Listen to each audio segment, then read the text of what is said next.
Hay nuevas palabras para cada generación. La mía ha transitado con algunas que se instalaron para siempre. A los jóvenes de nuestra América Latina especialmente, les pedimos atención al nombre BRICS, porque acaso, si todo sale bien, como pensamos, será una sigla que les acompañe para siempre. Años y años, décadas hablando de BRICS, los BRICS. ¿Qué son los BRICS? ¿Qué es esa palabra? Es la conjunción de los países que la integran. BRICS, la B larga por Brasil, Rusia, India, China y Sudáfrica. Son los países emergentes, las nuevas economías que en el mundo se destacaron con crecimiento, pero también con inclusión. Ha sido una revolución económica la que ocurrió en torno a ellos y ya permiten que el resto del mundo tenga beneficios. ¿Cuál es el beneficio?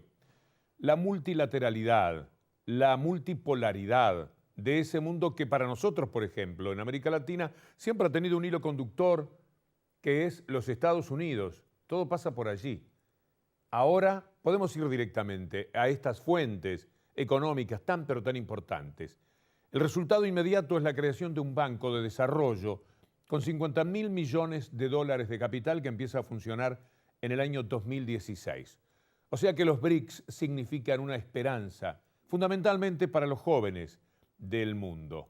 De ello nos vamos a ocupar acto seguido, a partir de la reunión que se celebró esta semana que transcurrió en la ciudad de Fortaleza, en Brasil. La sede es Shanghái, rotativa cada 5 años entre los países miembros, pero con un detalle muy interesante en esta primera aparición en nuestra vida de los BRICS, que fue la invitación a la UNASUR. Escuchemos a los presidentes.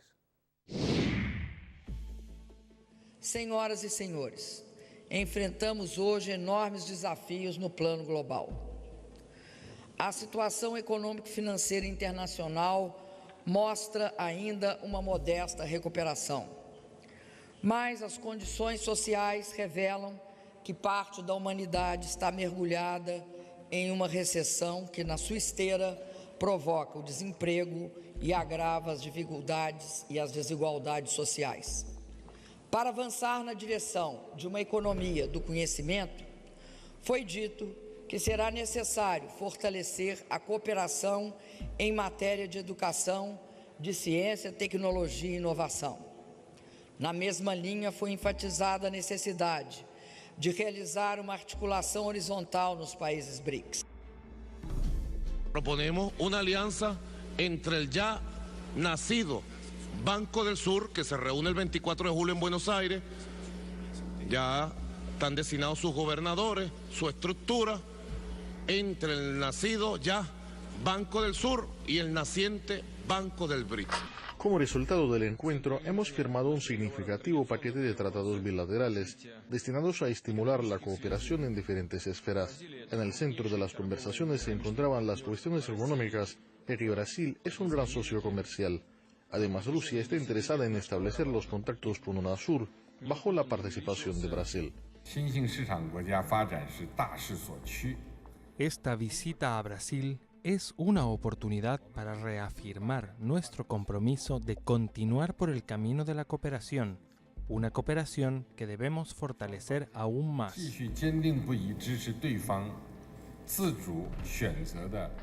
El mundo necesitaba una nueva organización internacional financiera para acabar con los condicionamientos, con el sometimiento, porque lo que hacía el Banco Mundial y el Fondo Monetario Internacional es cómo chantajear a gobiernos. Queremos desarrollo, busquemos libertad también, autonomía, soberanía. Y aquí los BRICS, en unión con UNASUR, pueden hacer muchísimo, tratar de buscar sistemas alternativos internacionales de pago, para que no tengamos que depender prácticamente de un solo país y las decisiones unilaterales de sus cortes. De eso se trata, de que no haya un solo sector del mundo con un dominio total de la economía, a los que siempre hay que recurrir. ¿Por qué no tener el Banco del Sur? Desde el 2012 viene hablando. Ya sería hora de que lo concretemos, por cierto. 24 y 25 de julio vamos a tener una reunión de cancilleres muy importante, que puede ser trascendente para que definitivamente con un capital de 7.000 millones de dólares sea a ese Banco del Sur un ejemplo de lo que tomamos del Banco de los BRICS, lo que permita que los hegemónicos Estados Unidos y Europa ya no tengan tanto control sobre nosotros. De eso se trata. Y volviendo estrictamente a los BRICS, vamos a hacer una recorrida. Van a escuchar mucho hablar de romper con ciertas hegemonías. De eso se trata lo que hemos vivido en estos últimos días. Pero mucho mejor lo explican un diputado que sabe mucho de economía, que ha presidido bancos importantes, bancos cooperativos, el Credit Coop de la Argentina, actualmente diputado Carlos Heller, y un economista de los más importantes que en estos momentos analiza la actualidad de la Argentina y el mundo, en el que permanentemente estamos abrevando los otros periodistas para entender lo que sucede. Alfredo Zayat.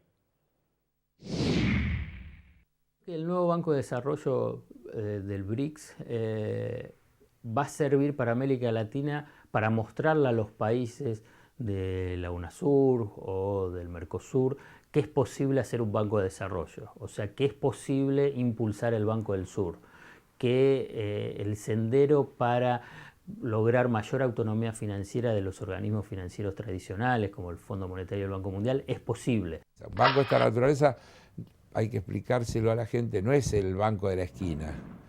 Por eso son bancos de desarrollo que son dotados de recursos por los propios estados para que con esos recursos se prioricen el financiamiento de determinado tipo de proyectos que desde luego forma parte de las políticas que se deberán acordar en el marco de los órganos de dirección de la nueva institución.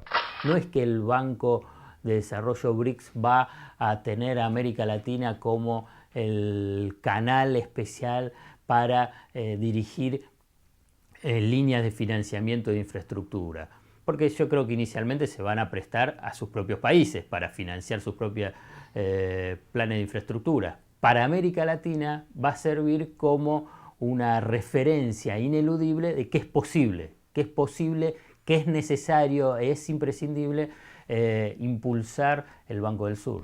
Fortalecer los vínculos del sur, fortalecer las relaciones de todo tipo, de sur-sur, como se ha dicho tantas veces, conformar bloques, en este caso de los países en vías de desarrollo grandes, pero que a la vez buscan puentes con los países en vías de desarrollo de menor dimensión, porque esta reunión de los BRICS con la UNASUR, según se explicó en la misma reunión, también tiene un antecedente que es la reunión anterior de los BRICS, donde se reunieron con los países del continente africano. Es decir, que hay una búsqueda de construir un espacio común que, insisto, tiende a crear condiciones para contrarrestar el inmenso poder que hay acumulado del otro lado. Ya la institucionalización del BRICS es un desafío a la hegemonía de Estados Unidos y Europa. No es que puede llegar a ser tomado como un desafío. Ya es un desafío porque ya el mundo ha cambiado, está en un proceso de cambio. La geopolítica mundial está cambiando y a una velocidad mayor que lo que por ahí nosotros como contemporáneos a veces podemos procesar. Pero ya es un mundo multipolar donde el poder económico y político ya está más diversificado. Sin duda es una gran noticia. Es una gran noticia porque cuestiona la hegemonía de los organismos multilaterales tradicionales. Es una gran noticia porque marca una voluntad de construir alternativas autónomas con objetivos diferentes. Todo eso después hay que hacerlo andar, y hay que hacerlo andar bien, tiene que funcionar y tiene que funcionar bien. Y bueno, y ese es el gran desafío que viene después de que se toman las decisiones políticas. De lo que se trata es de poner un límite, algunas vallas al capitalismo salvaje de este tiempo. Nuestros países, unos cuantos de ellos en América Latina, han conseguido poner la política delante de la economía. En cada uno de nuestros países podemos recordar aquellos episodios en los cuales se necesita tanto para la educación y un ministro de Economía decía, no alcanza, no hay. Y entonces la política cedía ante eso.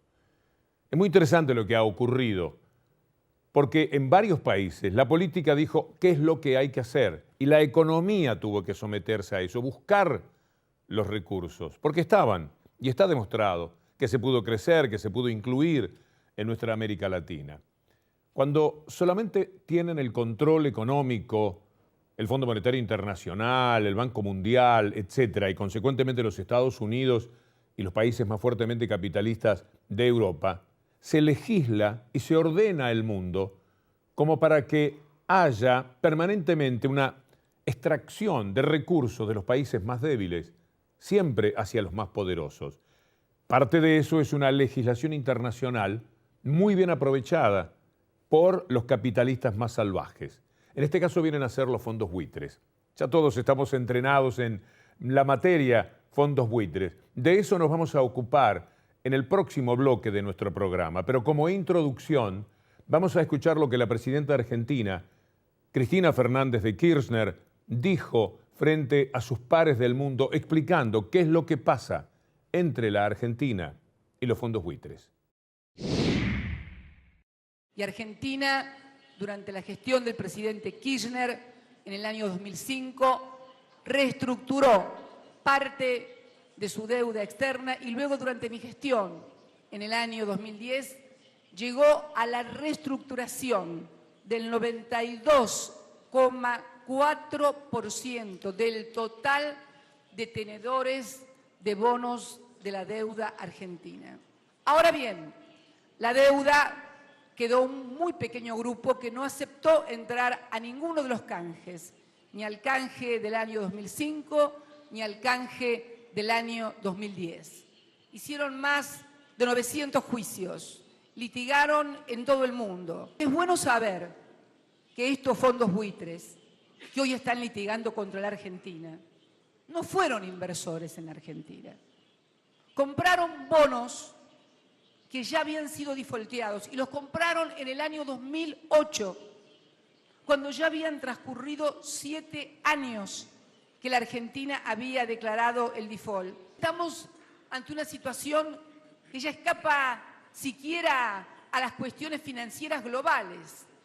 Estamos preguntándonos si no estamos ante cuestiones de geopolítica, si no estamos ante cuestiones de dominación o de no entender que hay un mundo multipolar diferente al que existía en el año 1989, donde algunos creyeron que la historia se había acabado.